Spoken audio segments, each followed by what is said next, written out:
My name's Michael Conneely and I am the astrologer at the Ilkley Happiness Centre here in Yorkshire, and I'm making this YouTube to talk about what I see as the real meaning of the astrology of 2012. The Winter Solstice of 2012 became famous partly because the long calendar of the Mayan culture ends at that time.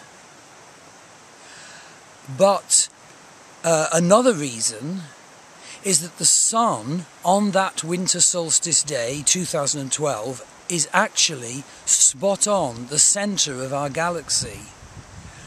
Now, a lot of people have heard of the Mayan prophecy, but not so many people know that Vedic astrology has a whole astrology of this day too. Vedic astrology is the astrology of ancient India, of Hinduism, and it's formulated by the great and wise Vedic sages. It's a powerful and accurate astrology that combines well with Western astrology, which is more psychological. Now, the Vedic sages intuited that the centre of the galaxy, that spot in space, is actually the centre of spiritual illumination. And so for them, the sun reaching Galactic Centre on Winter Solstice Day is a powerful symbol of alignment with spiritual inspiration. It's something that only happens once every 25,800 years. So we're living through, what's verging on a unique event. Of course, the sun has a certain diameter, so the rim of the sun reached Galactic Centre in 1998. But this year, in 2012, the sun's disk is exactly in Galactic Centre. But what does this mean for us? Well, Galactic Centre is in the centre of the lunar sign of Mula. Vedic astrology not only has the familiar 12-sign zodiac, Aries, Taurus, Gemini, etc., it also has a wonderful, powerful, magical 27-sign lunar zodiac, based on the position occupied by the moon on each of the days it takes to go round the heavens. Now, Mula lunar sign has a very confrontational energy, and often Mula people can be quite difficult, over-blunt, perhaps. Now, each of the lunar signs, or nakshatras as they are called, has a ruling deity or god. And the ruling deity of Mula, at the beginning of the Vedic sign Sagittarius, the ruling deity of Mula is Nritti, the goddess of death and destruction. So what are we to make of this?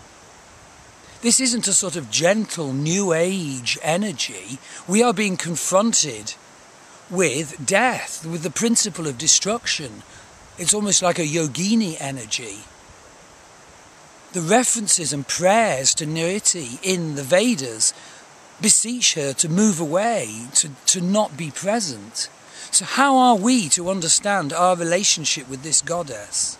How could we arrive on Winter Solstice Day this year and speak to the goddess of death and destruction and say who we are, where we're at, and how we've tried to live our lives this year? Well, I've thought about this, and I think the meaning of 2012 is partly that the whole of humanity has an opportunity to be more open to spiritual illumination, but partly because there are things about us and things in our life which have to die. And that is the meaning. It's letting things that should not be part of us die so that we come into our full power, our full beauty, our full strength, so we can actually walk the walk we were meant to walk this lifetime. And that, I believe, is the truth of the astrology of 2012. Now, at the Ilkley Happiness Centre, I do readings which combine Vedic and Western astrology. And also I offer distance learning courses, so you can read about these on my website. And I hope that this short video will be an inspiration to all of us to become who we're meant to be this year in the run-up to the winter solstice. And I certainly feel that the wisdom of Vedic astrology has a great contribution to make in our lives in walking this pinnacle that we're now walking up.